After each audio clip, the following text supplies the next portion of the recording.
Olá Floripa, olá Brasil, olá mundo, eu estou aqui André Patunas e este é o programa Vida Inteligente, trazendo hoje mais uma vez nosso querido amigo e irmão Jorge Antônio Ouro. E para a gente falar no programa de hoje vocês sabem, é o dia que o ser humano, eu acho que no mundo inteiro, né, eu acredito, reverencia seus mortos. Nós já fizemos N entrevistas aqui no Vida Inteligente, falando sobre vida após a vida, sobre morte, fizemos mais de um programa. N vezes nós abordamos esse aspecto da vida, que é a única certeza. Eu sempre digo e vou repetir. Certezas eu tenho duas. De que um dia nós vamos morrer, né? Isso aí que a gente conhece, que a gente vê todo mundo. E segundo, que hoje não é o dia 2 de novembro de 2017. Porque a gente não sabe absolutamente que data é hoje, né? Isso é uma data que reverenciaram, referendaram, fizeram assim hoje, não sei, Conselho de Nicéia, alguém determinou que o calendário tinha que ser assim, então a gente não faz a mínima ideia que ano a gente está. Mas, para todos os efeitos, no ano cristão, calendário Juliano esse calendário ou não? Gregoriano, tem razão, Gregoriano, nós estamos em 2 de novembro de 2017. Então, é um tema que ainda todo mundo se atemoriza, né? E nós vamos abordar ele mais uma vez hoje. Quem sabe pode ser a última, pode ser que não seja. De repente a gente consiga achar outros aspectos dessa palavra que tanto nos amedronta. Tudo bom, Jorge? 101%. 101%? Tudo bem certinho. Poxa, então você consegue ir além do 100%. Então. Que bom. 100% é para os fracos, a gente tem que tentar melhorar. Vocês já perceberam que ele nem reclamou da temperatura, significa que a temperatura aqui está... Não, é que antes eu já desdobrei a manga da camisa, já me esquentei aqui para poder aguentar. Brincadeira. Ao contrário. Isso chama resiliência, assim, de tanto reclamar, eu desisti, né? Não é que ficou calor, é que eu desisti de reclamar do frio. Desistiu de reclamar, porque não tem jeito mesmo, né? Não tem jeito mesmo. Nós temos que conciliar. Eu coloco uma temperatura que não seja ruim para mim e que não seja... Não seja mortal para mim. E não seja mortal para o Jorge. Sendo que no fim do programa eu vejo, hoje é dia de finados, chega no fim do programa ele vai estar igualzinho àquele ser que não tem vida ali, porque ele está geladinho, que eu conheço. Jorge, e aí, tem alguma coisa, algum recado para dar antes da gente começar o programa? Alguma coisa que você queira? Tudo tranquilo, tudo caminhando direito. Tudo caminhando beleza. Então, ótimo. Só dar um abraço em todo mundo, né? É bom estar aqui de novo contigo. É bom estar com vocês aqui de novo, né?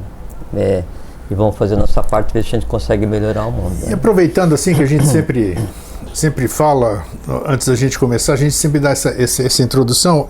Agora há pouco eu acabei de receber.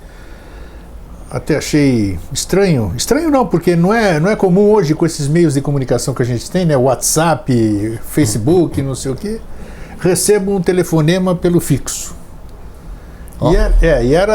Simplesmente era um telefonema da Alemanha, né? Alemanha, uma pessoa dizendo, enaltecendo, mais uma vez agradecendo aquelas coisas que a gente está acostumado a ouvir, que nós ouvimos agora na 17ª jornada Sul-Brasileira de Obiose. Isso, que teve recentemente aqui em Floripa. Foi no dia 28. Isso, dia 28, próximo passado. Então, são coisas gostosas. A pessoa ficou feliz de que eu não levei a ideia adiante de indisponibilizar o programa para as pessoas. Né? Ela falou, como é que eu vou fazer? Eu que moro na Alemanha, me fez tão bem, me ajudou tanto isso aqui, então não podia parar, que bom que você continuou. Então eu quero compartilhar com você, porque você faz parte disso, né? A gente tá junto.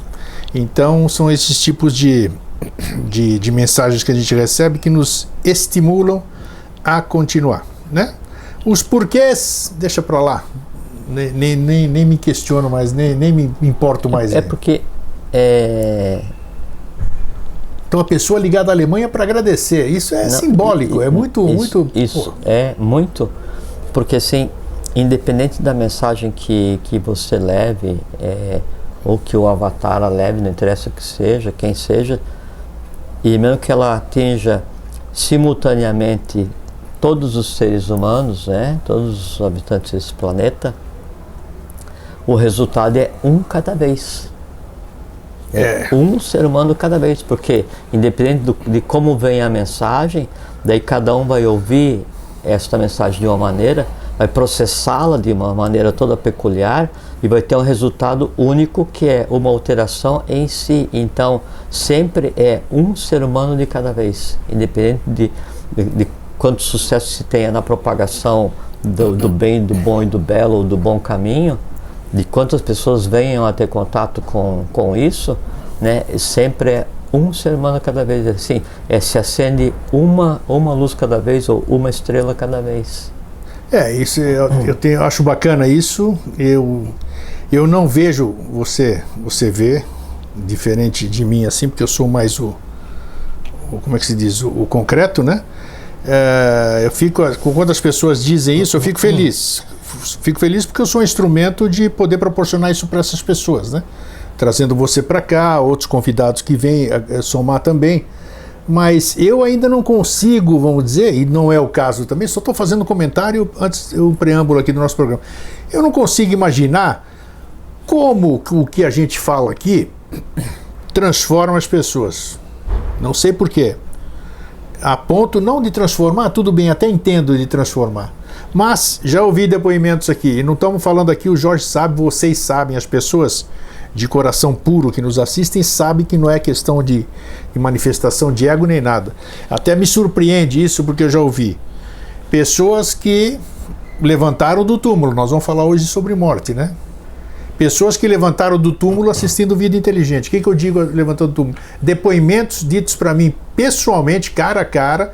Isso que eu acho bacana, a pessoa vem dizer pessoalmente para você, como pela internet, pela web, tudo isso aqui, dizendo que assistindo o programa Vida Inteligente desistiram de cometer suicídio.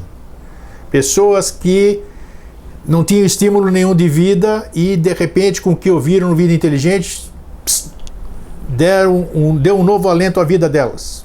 Outras pessoas dessa palavra, outra amedrontadora, tanto quanto a palavra morte, que é a tal da depressão que atinge praticamente toda a humanidade hoje, um bom percentual da humanidade, a maioria das pessoas nem sabe que é depressiva, né?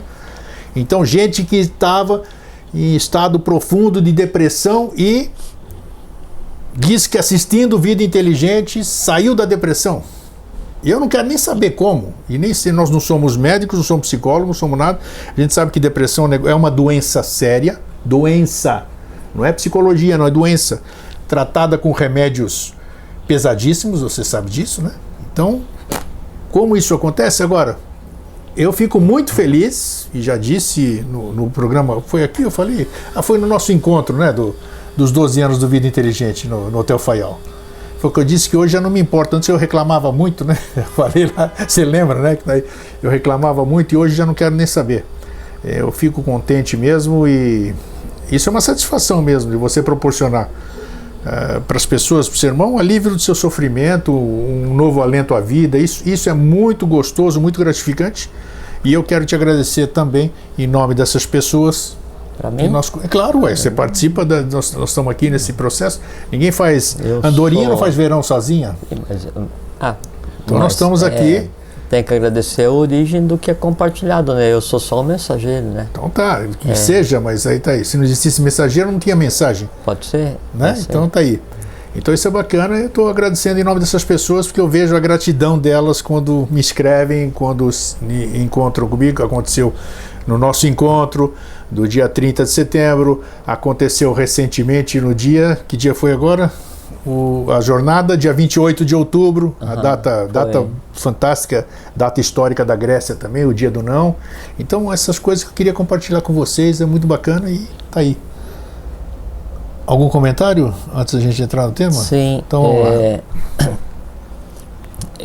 de qual, até estava conversando ontem no departamento e daí me ocorreu falar isso, que é, por assim, por que você vai se importar em tentar compartilhar alguma coisa com as pessoas para contribuir para que a vida mude ou para esclarecer ou o que seja, né? Por que a gente usa tempo da nossa vida para repartir às vezes com quem nem quer, né? Ou para repartir com quem não se importa, ou com quem não liga, que o mundo hoje não quer, não se importa, não liga, até ninguém está ligando para nada, né? Na quase totalidade. Então, por que daí algumas pessoas insistem em continuar esse trabalho de tentar compartilhar para ajudar a melhorar? Primeiro que é a mesma força que moveu e move todos que vieram tentar restabelecer a lei. Todos os avatares, Manus, Buda, Bodhisattvas, eles sofreram pra caramba, humanamente foram sacrificados, uma vida complexa em todos os sentidos, dificuldades materiais em todos os sentidos, e mesmo assim levaram o trabalho à frente. É que uma vez que você tenha contato com uma forma diferenciada de ver a vida, né, ou com alguma coisa abstrata, se a gente quiser dar esse nome, e que seja de lei, aí esse contato que ocorre na verticalidade, vamos usar uma figura de linguagem, né? Esse contato que ocorre na verticalidade, daí ele se projeta na alma, né, de quem teve esse contato, e obrigatoriamente ela precisa se expandir. Então esse ímpeto de manter o programa, manter uma atividade, tentar compartilhar e vir conversar, ele passa a ser uma necessidade orgânica. E aí falei a frase assim que isso não cabe em mim de contente, esse amor não cabe no meu peito de contente. Então é preciso compartilhar, é preciso falar, é preciso repartir, é preciso deixar o pão em cima da mesa, mesmo que ninguém pegue, né? E aí quando se compartilha essa visão, né, e as pessoas olham naquela direção, aí essas pessoas que olham nessa direção, elas passam a ter um ponto de contato também, sabe? É como se fosse assim, então no parque tem aquela brincadeira de carrinho de choque, né? Sim. E o carrinho de choque, ele tem uma antena que junta, que pega na a energia eletricidade elétrica. está naquela tela, né? Isso. Então o carrinho sem aquela antena de contato, ele não é nada, né? Ele é matéria inerte, né? Quando tem o contato, aí essa eletricidade faz o carrinho se mover loucamente em alguma direção. Quem vai dar direção é o piloto, né? Aí é o mesmo caso, você tem contato com esse mundo onde está a eletricidade, que seria o conhecimento. Daí você precisa se mover, porque não tem como você ficar parado. E daí nesse andar você tem contato com alguns, né? E esse contato compartilha um pouco da energia acumulada, e aí faz com que então isso se propague, e é isso que se tenta fazer, né? E é isso, assim, aquela pergunta que eu sempre faço para mim, né? Assim, o que o move, né? Que assim, o que move essa pessoa, o que te move? Quem trabalha para compartilhar, o que te move é a própria lei. Porque é interessante que se você perceber, você é um co-criador, né? Quando você consegue, através daquilo que você faz, transformar vidas ou fazer alguma modificação, como você diz, né? Fazer uma única modificação já valeu a pena.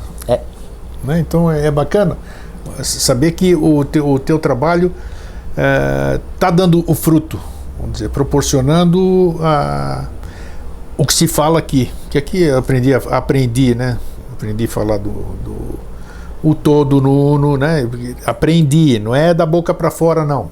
Tem que saber o que fala, né? A questão do todo, a questão do sempre, porque falar blá blá blá sem vivenciar isso conversa, frase que você usa, que o professor fala, repete. A pronúncia de uma palavra sagrada sem o seu exato conhecimento ou significado, pouco ou nenhum valor possui. Então tá aí, mais uma vez o verbo é magia, deixar gravado. Então, a magia só tem sentido e direção quando você sabe o que está fazendo. Então, e esses 12 anos que a gente está junto aqui, fazendo esse programa, então já me deu essa consciência assim da totalidade, né? E com o livro que eu estou lendo agora, que tudo aparece na hora certa, né? Tudo tem a sua hora de se manifestar. Então diz nesse preâmbulo, as primeiras 60 páginas que eu estou lendo, depois eu passo para vocês, porque eu sei que livro que você falou, grego, qual era? Então dá exatamente que tudo que acontece, ele tem uma origem.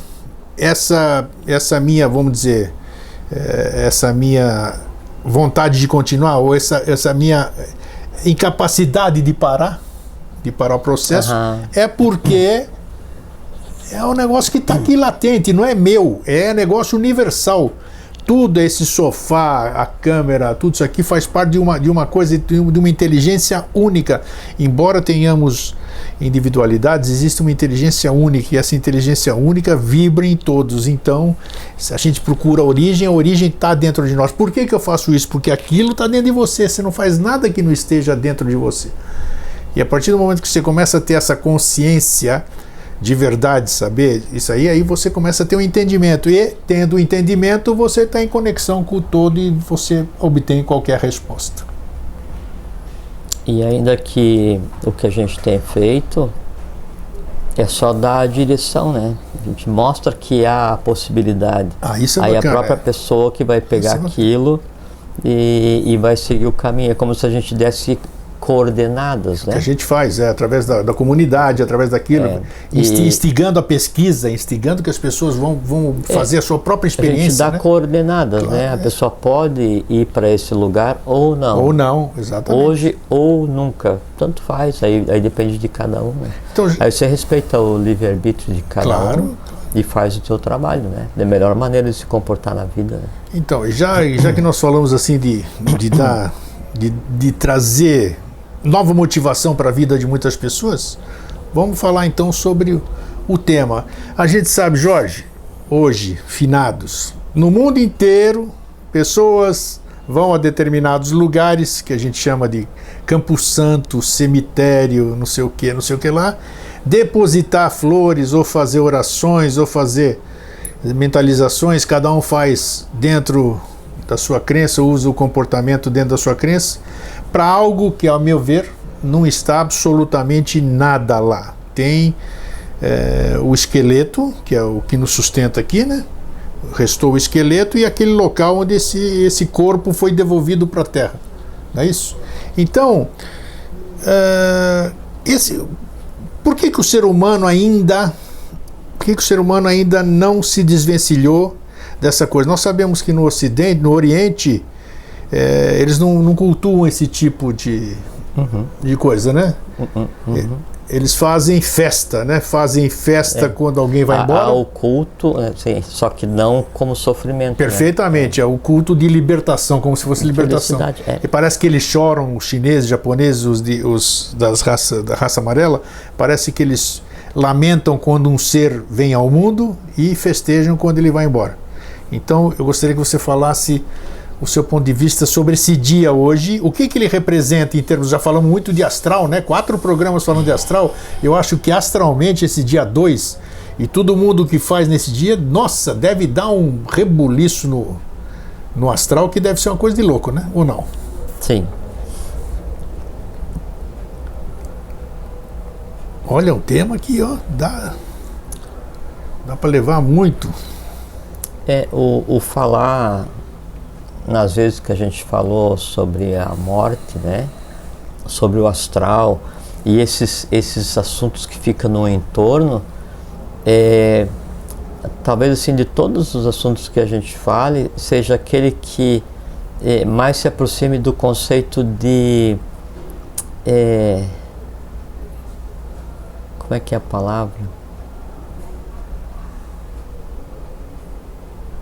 Não é amorosidade na fraternidade, mas assim, é você se preocupar com alguém, né? Porque é um conhecimento absolutamente necessário, porque a totalidade do sofrimento ou do que acontece pós-morte, ele é advindo da ignorância, né? E aí então essas conversas são relevantes porque dão uma base prática para que a pessoa possa seguir depois o seu caminho. Bom,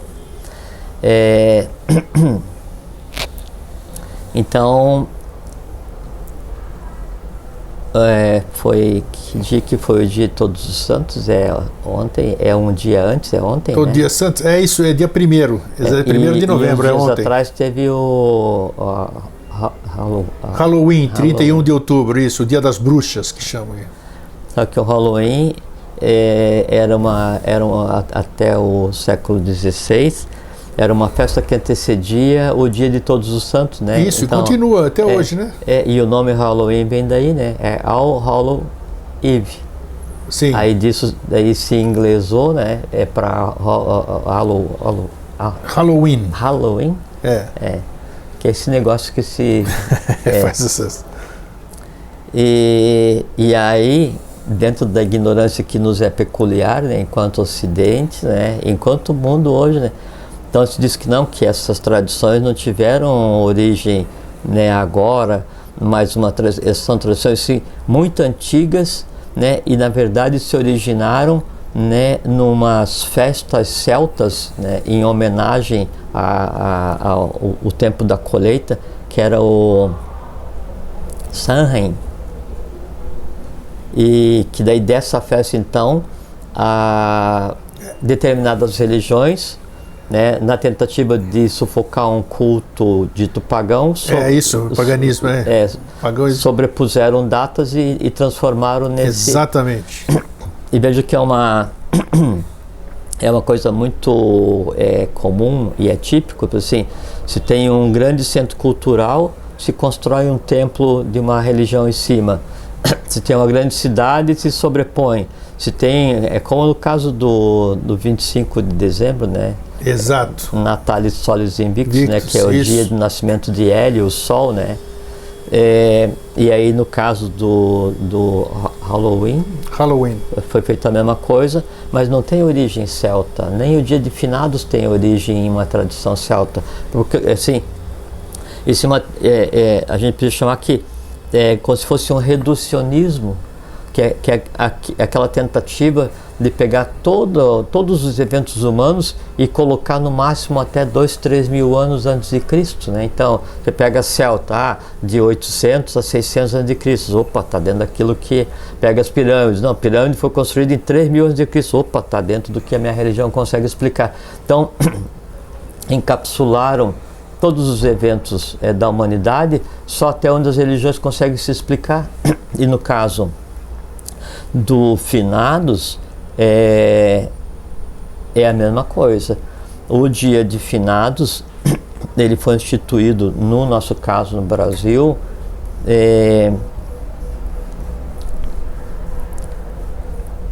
baseado o que se constitui hoje com finados, né?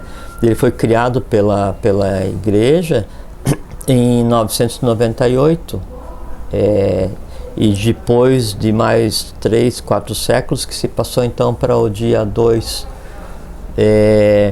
Antes, e daí então se comemora o dia de Todos os Santos um dia de finados um dia.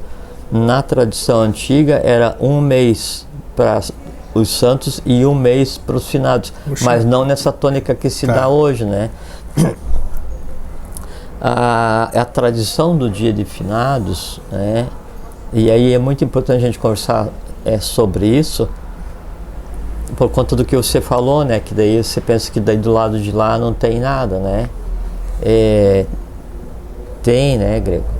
Não penso que tem. Eu sempre afirmo, eu acreditei em muita coisa. Hoje eu não tenho certeza de mais nada. Não tenho, então não tenho.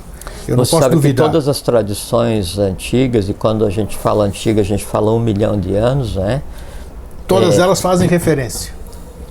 Alguma coisa do lado de lá. Era cultural, né? Havia uma preocupação com a preparação, né, do vivo para o período do pós-morte, para que ele conseguisse chegar adequadamente no seu lugar de destino.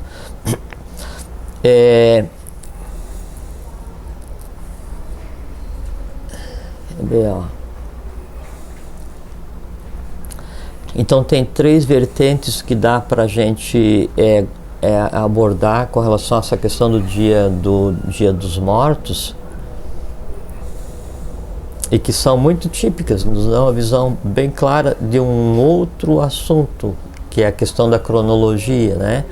Então tem a primeira que eu vou conversar, que é a da Mesoamérica, a Média América, maias, astecas, toltecas, quechas, nessa região aqui assim, né? Então a tradição o dia de finados, ou festa dos mortos no México é a festa, né? E não apenas as tradições, também eram a festa, né? Assim, era festa no sentido de festa mesmo, de alegria. Festa mesmo, não. E era assim, a mais importante do calendário, né? Então, no início da civilização pós-Atlante, então a cultura dos mortos, finados, né, ela estava ligada a uma deusa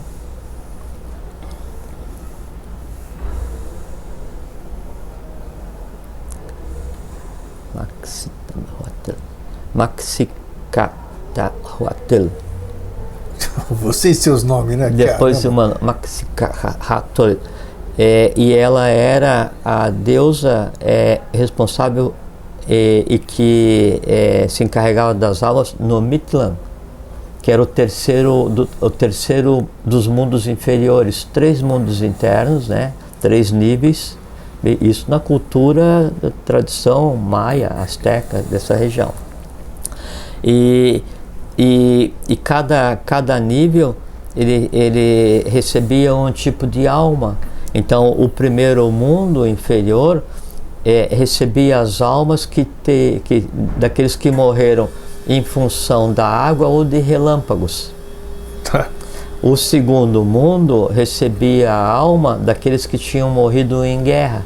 E o terceiro mundo recebia a alma daqueles que tinham morrido de morte natural. E aí vem uma coisa muito interessante. Por que daí uma cultura que durou milênios se importa ou fez uma releitura dessa tradição atlante e separa em 3 mundos, aqueles que morreram pela água, que morreram em guerras ou morte natural. É porque são pós-Atlante. E a grande dizimação dos antepassados deles foi quando afundou a Atlântida. Então, uma das principais causas de morte na tradição da Mesoamérica é a água. Sim. É a água. A segunda é a guerra, porque sempre houve a guerra entre os povos daquela região. E o terceiro são as mortes por causas naturais.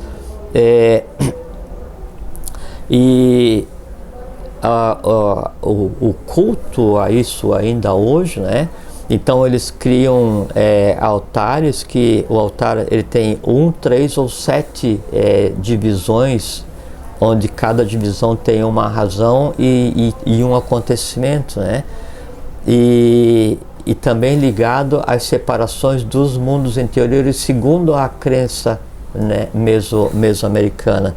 E eles se separam e se preparam porque nesses dias, e daí desde antes de existir a civilização ocidental como a gente conhece, nesses dias então é dito que os mortos vinham visitar os vivos, né? E aí eles se preparavam para que os mortos viessem visitar os vivos. E havia dias, né? Então primeiro vinham os mortos crianças vinham em um dia específico, os mortos adultos em outro dia específico, os mortos bons em um dia, os mortos maus em outro dia. Então havia toda uma tradição de viver nessa fronteira entre o visível e o invisível, né? E isso hoje se expressa através de uma festividade, mas há por trás disso todo um conhecimento esotérico, não exotérico, mas esotérico, que foi sendo perdido ao longo do tempo.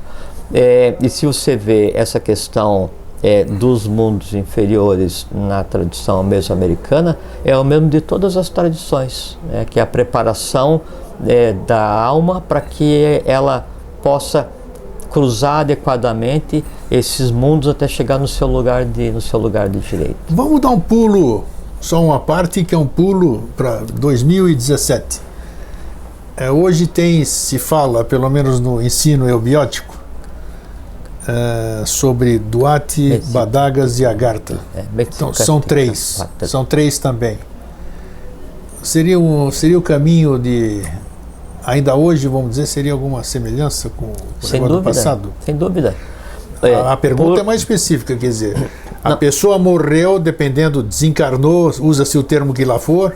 Então, qual seria o destino? Então, a caixinha de correspondência, você vai para Badagas, o fulano morreu dessa forma, vai para vai para Duarte, fulano que lá já pode ir para Agartha. Como é que é essa relação hoje? É só uma parte daquilo que você está começando a dizer. Mas é que daí, antes de chegar nessas três, aí tem todo o mundo humano para ser percorrido. Ok, tá. O mundo humano morto, não vivo. Ok. Né? Já vamos conversar sobre isso. Que é aquele assim, como eu vou atravessar o primeiro mundo, que é o mundo dos espelhos, que é onde eu vou me ver sem máscara nenhuma, para daí então ver em qual mundo eu vou permanecer, o que seria o equivalente. Tem uma triagem, vamos dizer assim. Sempre tem. Tá. É como no caso da tradição egípcia, onde o coração vai ficar em uma balança e uma pena na outra. Se o teu coração for mais pesado que uma pena, você não vai para o belo ocidente, que é o mundo dos mortos, daqueles que estão prontos ou puros, né? E na tradição egípcia, tem o livro dos mortos do Egito, é Meru, né? Que é o livro da contemplação da manhã, né?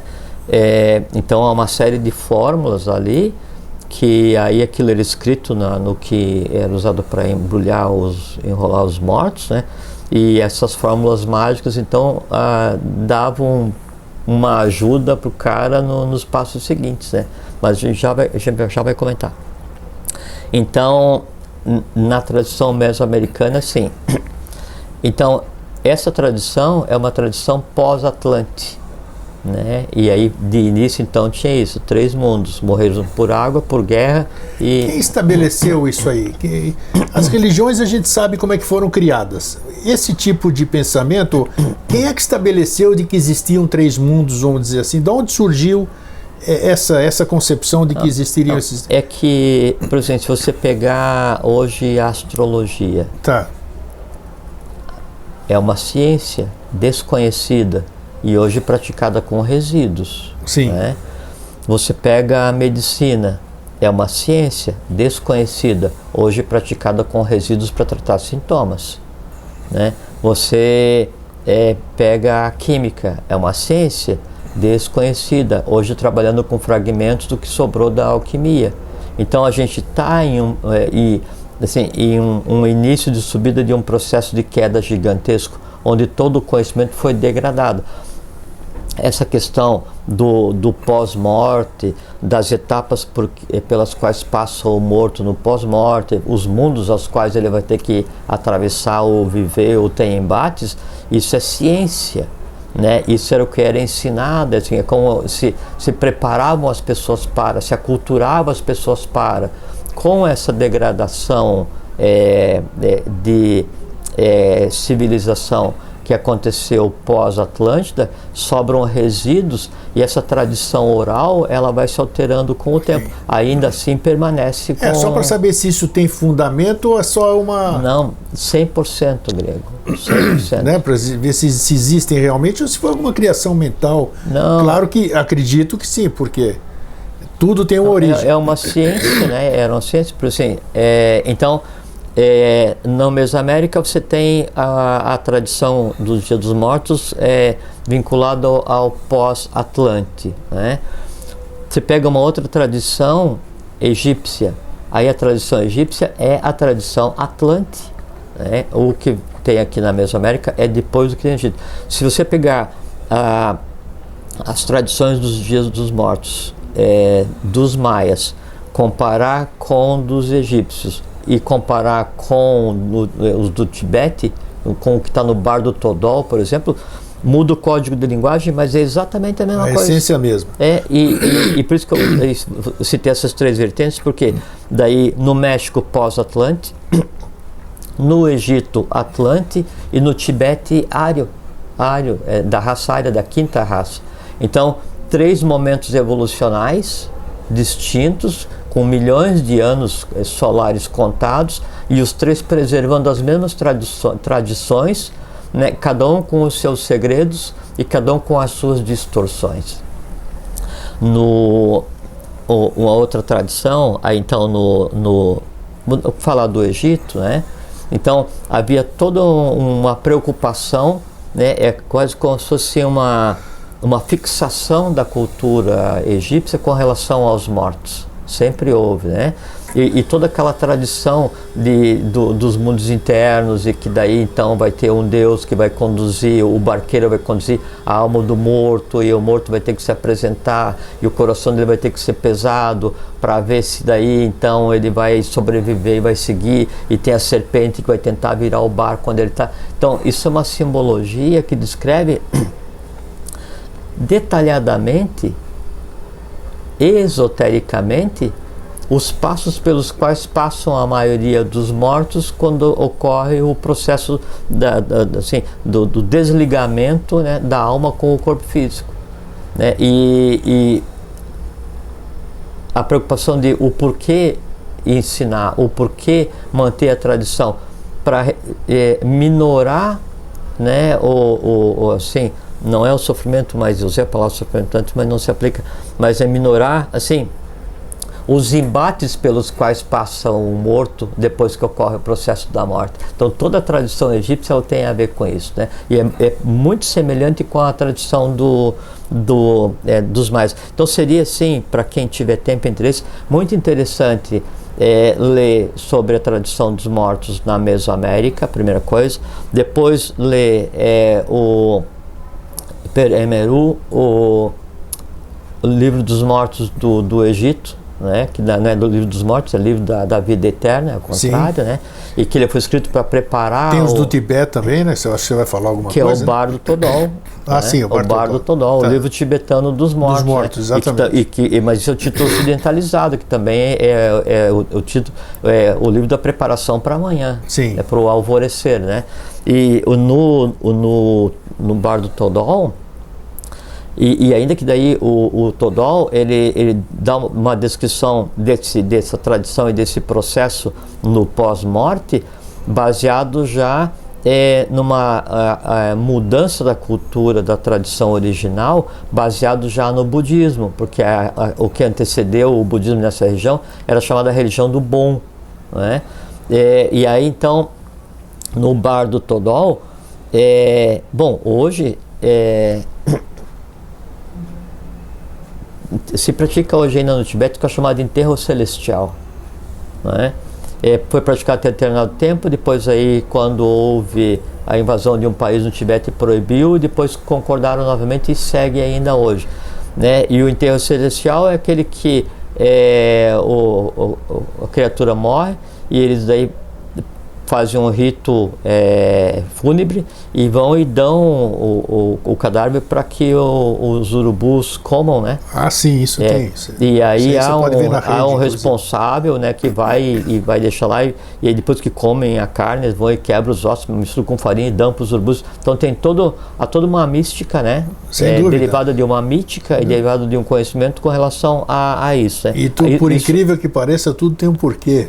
Tudo tem um porquê. Isso ainda hoje é praticado, sim, porque sim, aí seria assim, eles partem do princípio que como o corpo físico veio da natureza, o mais justo é dar o corpo físico para alimentar a natureza. Isso em si a forma em si, guardado o respeito a cada tradição, a cada religião, hoje também ela está um pouco distorcida. Distorcida, né? Mas o Bardo Todol, então, ele tem algumas coisas muito interessantes, que eles acham que daí a alma ela vai voltar em 49 dias, né? E o bardo, né, é esse período, esse local, esse mundo, né, onde a alma permanece por 49 dias antes de reencarnar. Isso é simbólico, não existe 49 dias, né? Mas aí quando a criatura vai se aproxima do momento da morte, é chamado o sacerdote lá, o responsável, é o Bonfo. E então ele tampa com a cabeça do moribundo com um pano branco, aguarda, né? E só ele, o encaminhador ali, o sacerdote, é que pode dizer se realmente a morte aconteceu ou não. E aí então ele raspa essa região onde é que fica o Sahasrara, né? E o aí, chakra coronário, né? E ali ele vai observar através naquele ponto de união dos ossos da caixa craniana, para ver se realmente a alma já saiu. Se já saiu, então inicia os ritos, né, previstos no Todol, e aí a cada semana, né, então eles vão visitar a casa dos parentes dos mortos para ver e fazer com que seja cultuada a memória deles, seja feita oferenda a eles. Tipo. Então, o processo é exatamente o mesmo. Né? O que muda é a tônica cultural que se aplica. Tá, então agora, parênteses. Sim, fechamos um ponto. Agora vamos falar o que procede. Tá, é isso. Até Sim. onde isso é real, onde isso é viagem, vamos dizer. Sim. Nós estamos falando no momento que você já foi visitar o seu parente, são 8 horas da noite, você já foi visitar, então você vai saber o que você fez. Por isso que eu tô ansioso para saber também aqui, ó. Bom, nada mais justo e procedente, né? Se não, assim, tem o culto aos antepassados, que é comum em algumas regiões no Oriente, né? Só que eles não têm essa questão de se deslocar até o local onde está, né? Ele vai e faz o culto em casa, no seu altar, ou acende uma vela, ou mentalmente. É como no caso você falou mentalmente, no caso do Todol, se daí está fazendo encaminhamento de um morto que não tem corpo, não acharam o cara, daí o sacerdote ele vai imaginar fisicamente o morto, e aquilo tem tanta validade quanto ele constrói um símile, né, para fazer encaminhamento através do bardo. Ontem a gente conversou, daí ocorreu essa analogia que daí eu então vou repartir novamente. Quando a pessoa morre, bom, primeiro que aí repetir Rosso de Luna, que a morte é a maior das mentiras, né? Quando ocorre a morte, a única coisa que vai para algum lugar, né, é o corpo físico e o vital, porque o resto fica onde está. E quando a pessoa morre... Tá no livro que mata a morte, isso aí que você vai dizer? Não. Do Rosso de Luna, não? Não. O livro que mata a morte, ou Uma Viagem Ocultista através da Atlântida, ou o livro dos Gidas, ele aborda vários aspectos da tradição, né, com relação à morte, né, mas de uma maneira assim quase romantizada. Toda a literatura de Rosso de Luna, assim, não é um livro para mente concreta, é um livro para mente abstrata misturado com emocional, ou emocional abstrato, ou emocional superior, porque é tudo uma linguagem figurada e parece quase incompreensível. Mas uma vez que você tenha compreendido a forma como ele se expressa... Você já pega tudo, acabou. Então, vamos imaginar assim, tem o balão, esses balões de aniversário, né? Onde você pode encher com sopro, né? Com ar, né? Aí você enche com ar, ele vai e cai no chão ou fica onde você colocar, né? Você amarra um cordãozinho e segura para que o vento não leve. Daí você pode pegar esse mesmo balão e aí colocar um pouco de oxigênio, ou um pouco do gás carbônico, ou um pouco de gás hélio. Aí ao invés de ele ficar caído no chão, você segurar, não, só um pouquinho eu botei nesse balão. Então ele está assim, 5 centímetros do chão, e eu estou segurando o barbante para o vento não levar, né? Aí eu pego um outro balão e eu coloco um pouquinho mais de hélio, então ele já vai ficar um pouquinho, né? E assim em várias graduações, até que eu pego um balão e 100% de hélio, aí pá, e eu segurando no cordão para que ele não suba para algum lugar, para que ele não vá para algum lugar. O cordão é o fio de Sutratma. É o tal de fio de prata. Que é o que une do físico ao átmico, tá certo? A mão é o corpo físico que está segurando, né, aquilo ainda em função. Morri, abri a mão. O que tinha só o gás carbônico fica em contato com o solo. Os outros vão flutuar na medida da quantidade de hélio ou de gás nobre que existe em cada um deles, né? E aquele que for só hélio, ele vai subir acima de onde a vista alcança. Assim é a alma de cada um.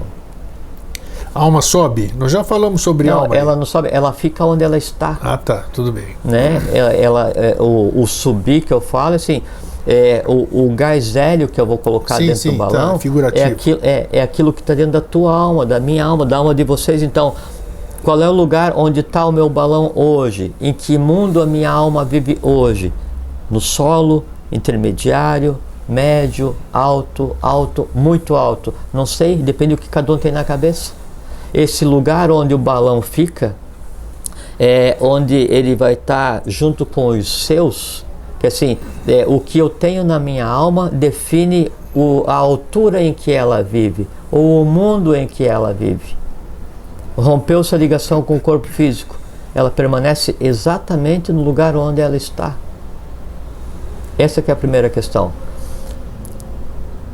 E aí, se eu vivo em um inferno, se meu balão está encostado no chão e eu perdi o corpo físico, não tem magia, eu fico onde eu estou. Se eu vivo no conceito de um estado devachânico, ou no céu das tradições, ou um estado de samadhi, contemplativo, não interessa o que seja, perdi o corpo físico, vou permanecer no mesmo lugar. Então, a morte, ela não torna ninguém nem bom nem ruim, primeira coisa. Segunda coisa que é muito importante, grego, a morte, ela não leva ninguém para lugar nenhum. Ela não afasta nenhum ente querido de ninguém.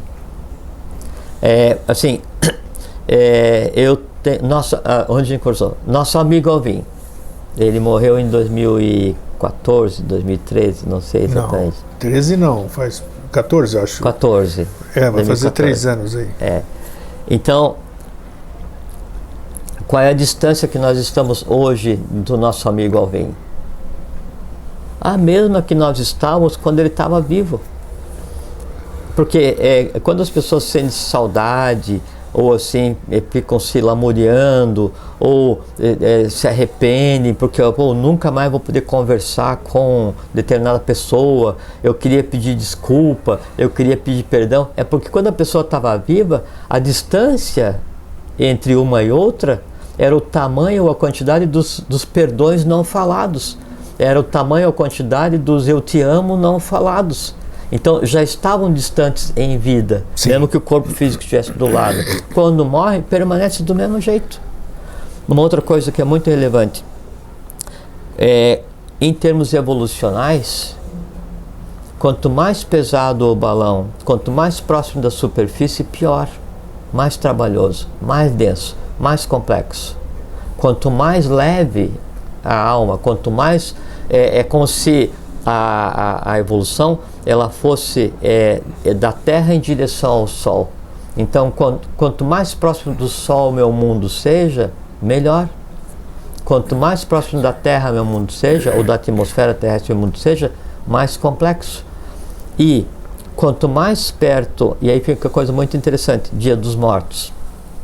Aí vamos nos lembrar assim, Vim, um grande abraço para você hoje, que você esteja muito bem onde a lei por direito te colocou, não é?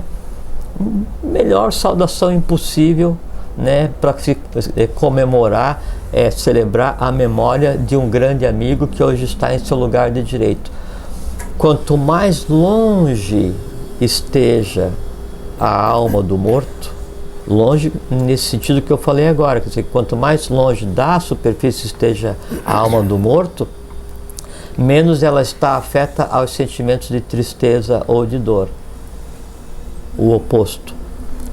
Quanto mais perto esteja do mundo humano a alma do morto, mais está impactado ou mais está ainda influenciado pelas lágrimas, pelas dores, pelos gritos, pelos me desculpe não falado, pelos ainda te odeio, você um dia me fez isso, mas não sei o que e tal. Então é como se fosse um lastro, e essa interação das dores, né, de quem ainda está aqui com o que tem para resolver naquele que já está sem corpo físico, alimentado por esse daqui, contribui para o que se conceitua como... Só me diz uma curiosidade aqui. A gente não sabe onde é que está, pelo menos eu, ou a maioria não sabe onde é que está a consciência, né? A consciência. A gente acha que está aqui. Eu tenho consciência, adquiri consciência, não sei o quê. Mas a gente sabe, não sei como você sabe. É uma maneira de medir onde está a tua consciência. Ótimo, você já fala já sobre isso, legal. Mas a minha pergunta é, a alma saiu do corpo, está lá onde ela tem que ficar, que consciência ela tem? Não é a alma se desvinculou do corpo, a alma se desligou do corpo. Desligou do corpo, perfeito. E aí, onde está essa consciência? Qual é a consciência que ela tem hoje? Tudo bem, então, é a mesma. Eu tô certo dizer que a consciência não tá em um lugar físico. Não, mas é que assim, tudo é físico, né? Depende do conceito de consciência. Perfeito. Né? Isso aí. Assim, Como é que uma alma tem consciência? Vamos considerar primeiro a consciência como aquilo que emana do meu eu superior, por exemplo, né? E eu quero saber, eu quero saber qual é o nível da minha consciência. Se a minha consciência está no instintivo, no emocional, na razoabilidade, na abstração, no amor universal ou átmico. É só você pegar ao longo de um dia ou vários dias e anota o que você faz, o que você pensa, o que você sente. Faz uma tabelinha secreta, só você vai saber, né? Instinto, emoção, e a emoção divide emoção densa, emoção mediana, emoção superior.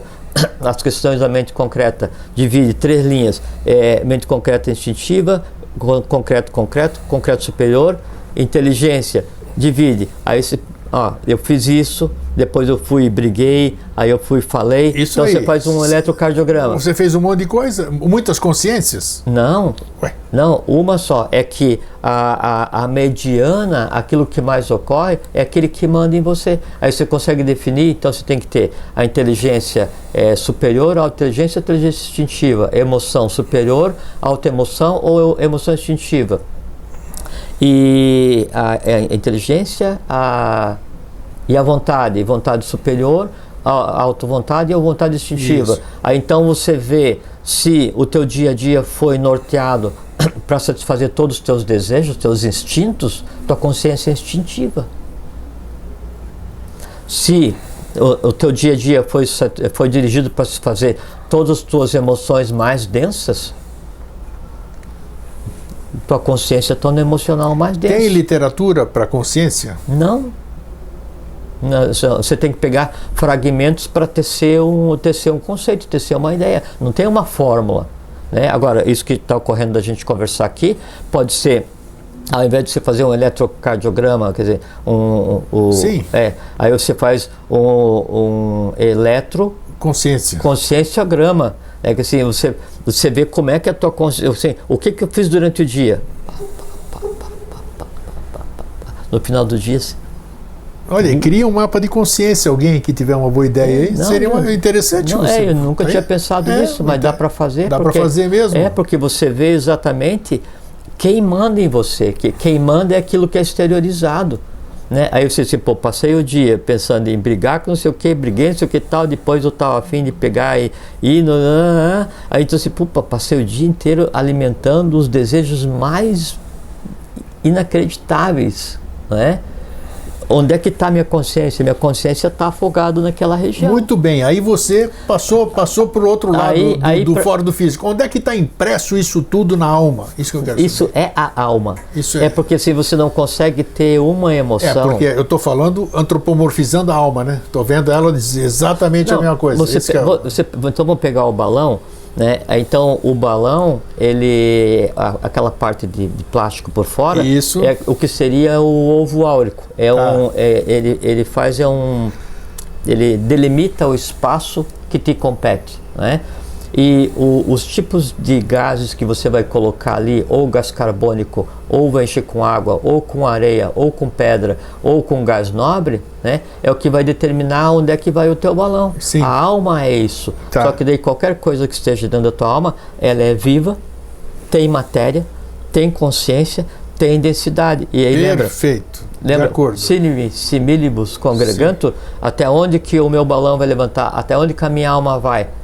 O que acontece assim, estamos em vigília e não temos o controle do sonho, não é? Então, se a gente tivesse o controle dos sonhos, seria toda noite um aprendizado para a morte. E os adeptos dizem que a vida ela deve ser uma grande preparação para a morte, porque quando se morre, na verdade você continua com o mesmo trabalho com a alma, a vida continua, só que sem o corpo físico, sem gerar mais, você não coloca mais nada no balão, você não gera mais nada. Você chegou numa pergunta que eu queria fazer, e as pessoas que você sonha com, você perdeu pessoas fisicamente, aí você sonha com essas pessoas, você sabe que elas passaram por lado não físico, digamos assim, e você tem consciência e fala, mas como é que eu estou conversando com ele, como é que eu estou com ele se ele já foi embora?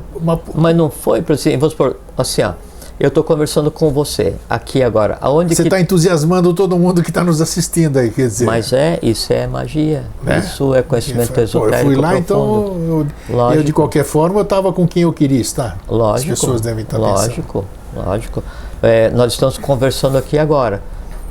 A gente está se vendo, e aí então nós estamos produzindo interações com a matéria e estamos traduzindo, compartilhando ideias, coisas assim. Sim. Onde é que está meu corpo astral nesse momento? Está aqui, ligado, tendo o meu corpo físico como centro, né? E ele está expandido, né, cheio daquilo que compõe o que eu acredito e o que eu sinto, né? Onde é que está o meu corpo mental? Ele está aqui, não é? Com aquilo que eu acredito, que eu penso, que eu sei, né? Entrelaçado nessa unidade que está processando conversa. Morri. Hora de ir para casa. Acabei, né? Não precisa nem de aviso prévio, carimbaram a minha carteira, fui embora, né? Onde é que está a minha alma, né? Onde é que está? Continua aqui. Continua aqui. Aqui é onde ela. Quem está aqui sou eu. A minha alma, ela está no aqui que lhe compete. Porque assim, daí, se o meu balão eu enchi de areia a vida inteira, se eu tentar jogar para cima, ele só vai cair com mais força. Ele vai ficar na areia, né? Se o meu balão eu enchi com gás hélio a vida inteira... E ele rompe ou não? Hã? Ele rompe? Claro que sim. Hein? Quando rompe, daí é hora de nascer de novo, que daí aquela alma, ela deixou de existir. Não, mas espera aí, eu joguei, você falou só isso aqui, curioso agora, o meu balão é de areia, aí, claro, ele vai cair. Se cair um balão de areia, aquela parte de fora vai romper. Então, como é que é isso? Mas para a alma tem duas analogias, né? Só para ficar dois claro complementos, isso aqui. né? Esse conceito de alma, né? Ele deixa de existir quando a alma tiver cumprido o seu papel, e o que tiver sobrado dali são o de positivo e negativo, as tendências positivas e negativas que vão estruturar uma existência seguinte ligada à mona da qual eu pertenço. A alma deixa de existir, a individualidade deixa de existir, né? Primeira coisa. A outra forma daí de se romper, e aí isso acontece em vida, assim, se eu tenho um sentimento muito agressivo constantemente, ele causa uma fissura no balão e aí entra e sai quem quer por ali, né? Se perde o controle, né? E existe uma terceira alternativa, mas ou terceira possibilidade, que não é o que a gente está conversando, que é quando então a mão larga o balão muito cedo, antes de amarrar a borrachinha, né? Aí aquele balão, ele existe só enquanto o balão sem ter Foi aquilo que você falou uma vez aqui, pessoa sem alma? Isso? Pessoa sem espírito, né? Você tem corpo e alma, mas não está ligado a nada. Né? Isso? Faz parte. Com relação a essa questão da integralidade da relação corpo, alma, espírito, o professor Henrique José de Souza, ele dizia com relação a Duarte, que é o mundo dos mortos vivos e dos vivos mortos, né? Mas no sentido positivo, construtivo, né? Morto-vivo, não zumbi, né? É aquele que mesmo em tendo passado pelo processo de morte, né? Aí ele está em um local consciente, continuando seus estudos, sabe? Normal. E os vivos mortos é aqueles vivos com tal capacidade de compreensão que transitam naquele mundo junto com os mortos. Daí ali, o morto-vivo vê o vivo morto. Se vê. Então, se vê, né? E o contábil não precisa. É completamente factível, completamente possível, né? Essa coexistência naquilo que hoje a gente considera como impossível. Então, o que acontece na morte é isso, cada um fica no lugar que construiu ao longo da vida. E aí ali é como se nas tradições, né? Aí então tinha um momento que você ia passar no mundo de espelhos, né? Se ver face a face era o grande embate para você tentar sobreviver a você mesmo. E é o que acontece na morte, né? Então você não tem mais os artifícios, os elementos da vida de vigília, e você não tem mais o corpo físico e o vital para circunscrever as ações, né? Aí vai ter que se ver consigo mesmo, aí não tem jeito. Você me faz lembrar, eu já contei aqui, tem uma experiência, isso aqui é no início, então não tem problema falar, não é antiético nem nada. No ensinamento Rosa Cruz, né, tem uma monografia onde você tem que fazer essa experiência. Eu já te contei, né, da vela no escuro, na frente de um espelho. Que eu acho que é isso que você acabou de dizer. Quer dizer, eu tô olhando para mim e o que aparece não é pareidolia, você entendeu? Eu acho que você se vê mesmo. Eu parei com aquilo lá imediatamente. Eu falei, não estou preparado para me ver. Deve ser alguma coisa parecida, digamos assim. É parecido. Você imagina, por exemplo, assim, se fosse dado às pessoas de maneira geral, elas verem não o corpo físico, mas verem a alma de cada um. Ninguém ia sair de casa, porque ao andar na rua todo mundo ia se assustar. Não por questão de fantasma, nada disso, não, é pelo que existe na alma de cada um a ser trabalhado, né? Então isso é uma coisa complexa e que em vida se consegue pegar e colocar um pano, esconder. Em morte não, você vai ter que confrontar, né? E aí então a alma pode trazer tranqueiras, vamos usar esse termo, tranqueiras de outras existências ou não? Óbvio? Lógico. Você vai trazer tranqueiras, né? Ou nidanas, que são as tendências. Tá, vamos né? usar essa terminologia. Que compete àquela unidade a qual você esteja ligado, que compete ao sobrenome, ao ente família no qual você escolheu, a nação na qual você escolheu e ao próprio momento da humanidade no qual você esteja existindo. Tem um pedaço, sim, tem uma tranqueira de cada nível para ser resolvido. Todos como potencialidades. Então não há um determinismo. Você não nasceu para ser isso. Você nasceu com isso podendo acontecer e você tem condições de dar embate para que não aconteça, isso se resolva. Por exemplo, assim, se você nasce com alguma coisa para resolver ligada ao teu ente familiar, né, a egrégora sobrenome, né, e você consegue dar embate, consegue resolver, você resolveu alguma coisa que fez com que padecessem todos os que já viveram nesse sobrenome, e você garante que todos que vierem a viver nesse sobrenome não mais passarão por isso. Então você melhora toda a descendência. Porque uma coisa que você afirmou no Vida Inteligente, que eu acho que se você perguntar para quem assistiu Vida Inteligente desde o começo, ou que tem acesso hoje, ele vai, 70% vão se lembrar de uma coisa que você disse. Ou seja, não existe a paridade de um por um.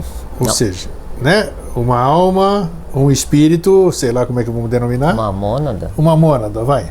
Então quer dizer, eu não sou eu. Porque eu sou um fragmento. Não, sou eu não sou o Jorge. Sim, você é você. Então, por isso que eu perguntei qual era, se você vinha, se você trazia tranqueira. Se não existe a paridade de um para um, não existe esse negócio que eu fui um rei, eu fui uma madame, eu fui um amarrador de sapatos. Esteve ligado a... Não dá para dizer que você foi. Exatamente. Pode ter acontecido a relação de um para um. Isso, mas... a relação. Daí que vem a minha pergunta, como é que então eu posso... Eu entendo, eu sei, dá para... Como é que eu tenho então, no meio desse monte, como é que eu trago alguma coisinha então de outras vidas também? Se não existe essa paridade. Eu sou um conjunto de todo, eu sei que eu sou um fragmento do todo. Então, entre a representatividade do todo... me fica alocada uma correspondente a coisas que eu ainda não aprendi. Vamos usar essa terminologia, é isso ou não?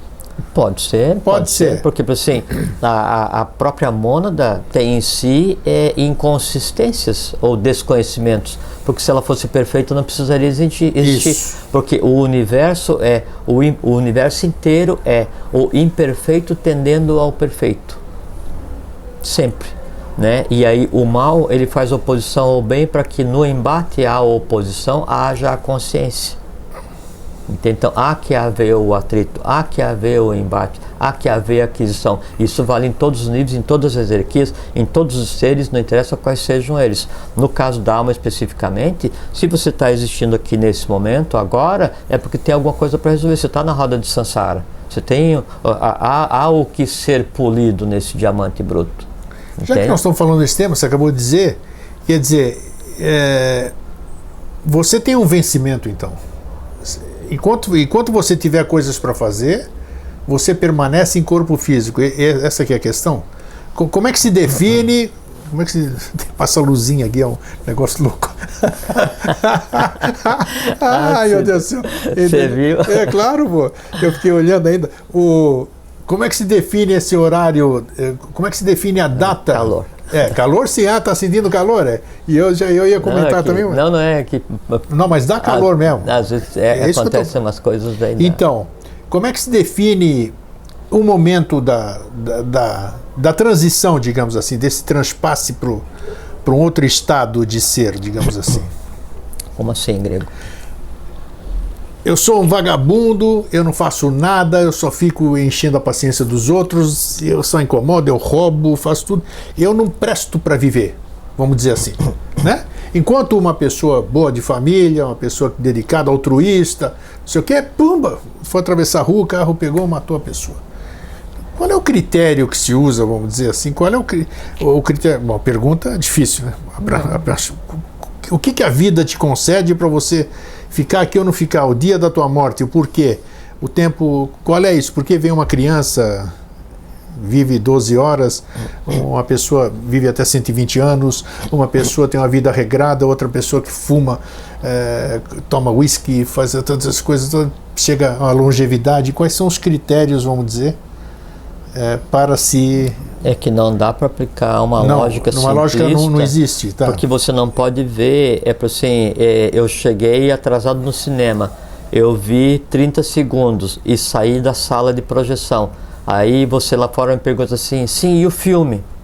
Eu vou dizer assim, olha, o filme não sei, mas eu vi uma foto, né, em que o cara estava com uma arma apontada para o outro. Eu não sei nada da uma hora de antes e não sei nada do que vinha para frente. Nada. A vida é assim. Assim. Então você jamais pode tecer uma análise que se aproxime da realidade baseado naquele fato que você está percebendo agora. Porque você vai dizer, não, puxa, mas ele era tão bom, isso é injusto. Não, a única pessoa que pode dizer o quão justo, o quão bom é o próprio, porque ele é a sequência, ou a sequência, e ele está envolvido num processo de sequência. A gente não sabe nunca se aquele evento terminou ali, começou ali, se ali é o resgate, se é uma causa. Perfeito, porque para quem fica é sempre o inconformismo. Não se sabe, lógico. E aí fica, voltamos à questão daí dos mortos, né? Pelo fato de não compreender, você associa o direito a uma existência individual que o outro tem. Vamos voltar para o nosso amigo Alvin. Né? Então a gente diz assim, puxa, mas isso é injusto que uma potência mental daquela, com certeza, né, se ausentasse quando tem tanto político vagabundo, traidor da nação vivendo aí, não podia trocar, em vez de levar o Alvin, levar 500 traidores da nação, né? Não, é porque aí a gente está fazendo o quê? A gente age egoisticamente, sem dúvida. Porque para não sentir a ausência de um amigo fraterno, eu tendo a analisar e tentar dar um veredito para alguma coisa que eu desconheço. Aí o teu gráfico de consciência vai para cucuia. Lógico, né? Não vai lá embaixo. Naquele momento você está agindo instintivamente. Porque a vida dele foi de tal forma plena, né, que foi coroada por uma morte adequada ou necessária, no momento adequado. Para quê? Para que continuasse o trabalho. E aí o inconformismo, ou a dor, ou a angústia de quem fica, né, é que daí isso atrapalha quem vai. Isso então, que eu queria chegar. Aí voltando na questão do dia de finados, então nós devemos cultivar ou cultuar os mortos? Sim. Sim, mas não com lágrima, com dor, com arrependimento, com egoísmo, com possessão, não, faz parte. O outro tinha direito a ter vivido a vida da forma como foi, porque era a vida dele, que terminou no momento em que era a vida dele. Eu não posso dizer assim, o meu, a minha, né? Eu sinto, eu quero, eu preciso, eu deveria, eu fiz. Então é como se a vida de todos os outros dependesse do meu ponto de vista, né? E aí eu faço com que as minhas mágoas, o Alvin, deve ter conversando dele que tá, né, deve estar na área. Não tá na área, tá. Então eu ligava assim, bom dia, Santidade. Ele disse, fala, Alvin, posso ir conversar um minutinho contigo? Era bem assim. Tá, Alvin, tudo bem, pode vir. Aí eu ficava vendo da sala ali do meu trabalho, e ele já estava com 80 anos, né? E aí com uma sacola de livro pesada pra caramba, andando, e ele morava lá longe, dele vinha ali, né, para conversar, né, um pouco, só que às vezes o pouco dele, em vez de ser 15 minutos, era metade do dia, o dia inteiro, acabava o dia, né, e ele pegava aquela sacola pesada e ia a pé de novo para casa dele. E daí tem duas maneiras de eu ver, com pesar, assim, puxa vida, eu ao invés de falar para ele, não vem, porque eu vou na tua casa para você não andar, né? E aí então eu tenho uma memória com pesar de um acontecimento desse, né? Eu substituo pela outra memória, que é a realidade, né, do quão gratificante era para ele botar aqueles livros nas costas e vir conversar. Ou então trazer cópia de livro gigantesco para nós de 600 páginas aqui. Então, às vezes a gente rotula alguma coisa de sofrimento, quando na verdade é a dignificação da vida do outro. Então, isso. O outro ficou doente, e a gente se comparece, puxa, mas ele ficou doente. Não, aquele é um embate que só a ele compete. E é um embate que em ele vencendo ou em ele morrendo conscientemente, ele faz com que aquele tipo de coisa, naquele ente, naquele sobrenome, já não mais aconteça para nenhum ser humano. Então, ele teve uma vida que foi um grande embate e morreu com todo o direito que tinha de morrer, e eu não posso, baseado no meu egoísmo, né, me acabar em lágrimas e dores e arrependimentos e remorsos, porque eu não falei pro cara que eu o amava, ou pra pessoa, pro pai, pra mãe, pro filho, não interessa quem seja. Aí, não falou? Não. Então não incomode os mortos. Seja amigo do morto, tanto quanto você não o foi em vida. Ame o morto tanto quanto você não o fez em vida. Ah, mas agora já morreu. Então vai e fale agora. Né? Ou então vá e sinta agora aquele sentimento de amizade e fraternidade. Por quê? Porque isso com certeza vai chegar no outro. E sabe por que chega? Porque quando há o laço de amizade profunda, então o amigo que vai, ele foi e levou antecipadamente uma parte de nós para lá, que é aquilo que de mim existia nele. Né? E ele deixou uma parte em mim, então liga o invisível com o visível. Por isso que a gente tem o costume de dizer, puxa, foi-se uma parte de mim, né? E é perfeitamente correto. E aí a gente pensa assim, tá, mas então ele foi para um lugar fantástico, né? E eu tô aqui chafurdando? Não, é porque daí então não. Para existir a amizade profunda, o amor profundo, acontece sempre na lateralidade. Porque tem que haver consciência para a prática do amor, da fraternidade, da amizade. Né? Então, sempre são mundos paralelos. Né? Então, se ele não está com o corpo físico que está aqui, eu ainda estou aqui, eu digo assim, pô, Vim, legal, tal, eu entendi um negócio que tal, assim, manda um abraço. Né? Então, exteriorizo fraternidade, o impacto, o resultado é quando você pegasse o telefone e falasse, Vim, você é um cara muito legal pra caramba, isso aqui e tal. Ou então, vem pô, desculpa porque ontem eu não pude te atender. Então, fala desculpa agora, diz que ama agora. Então essa é a abordagem esotérica, digna, que deve ser dada ao dia de finados. É com honra, com altivez, com fraternidade. Não? E não adianta, brigou com o cara a vida inteira, o parente, aí o parente morreu. Aí no dia 2 de novembro vai e passa o dia inteiro jogado em cima do túmulo, desmanchado em lágrima. Adianta para quem isso? Nada. Para você, para mim, para você, para ninguém, para o morto. Para o morto é caótico. Caótico. Porque, no caso do Todol, né, quando então vai começar a acontecer o fenômeno da morte, o professante da cerimônia, o sacerdote, ele manda todos os familiares se afastarem para que não haja um som para não perturbar, né, o bom caminho de quem morreu. E aí esse trauma, essa incompreensão, né, esse egoísmo em não deixar cada um seguir o seu caminho, gera tanto ruído que atrapalha o descanso em paz. O descanso em paz, ele é absolutamente necessário para que depois o cada um acorde no mundo que lhe compete para tentar resolver suas coisas. Que mundo? O mundo que ele construiu. E aí nós dois vivemos no mesmo mundo.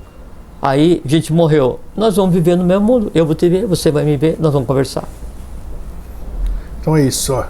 Entende? É essa que é a abordagem esotérica. Acabou de esotérica? Já passamos ali, ó. Então legal. Tá.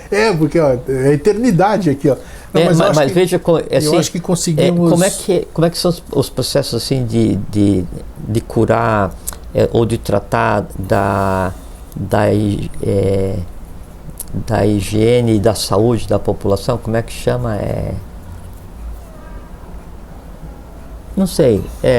Mas o compartilhar conhecimento sobre o mundo pós-vida, que é um mundo igual ao mundo vida, a diferença é que não tem corpo físico, é sumamente relevante e importante para que cada um tenha pelo menos um pouco de noção para se assenhorar da sua vida pós-morte, para que tenha consciência da sua vida pós-morte. Por quê? Porque é a vida ainda, continua do mesmo jeito, só que sem o corpo físico. Não muda nada. E ele aqui já prometeu, hein? Prometeu em público, você sabe, né? Vice-versa, né? Se eu for primeiro, você vai... Não é que você for primeiro. Eu disse que eu vou te buscar, porque eu vou primeiro. Ah, é? Você vai me deixar aqui, rapaz? Se vira. O que é isso, rapaz? Olha aí, ó, tá vendo? Não, mas, conseguimos, vocês estão vendo? Conseguimos dar alegria e entendimento num dia que a maioria das pessoas se lamenta, né? Tem que... não precisa fazer uma festa, né? Culturalmente não precisa ser de quase dessa maneira. Ainda a gente é conservador, mas, assim, em uma série de coisas. Mas assim, tenha respeito, né, por aquele que daí o karma colocou no seu entorno, né? Transmita bons sentimentos. Se está angustiado porque foi embora sem dizer alguma coisa, diga.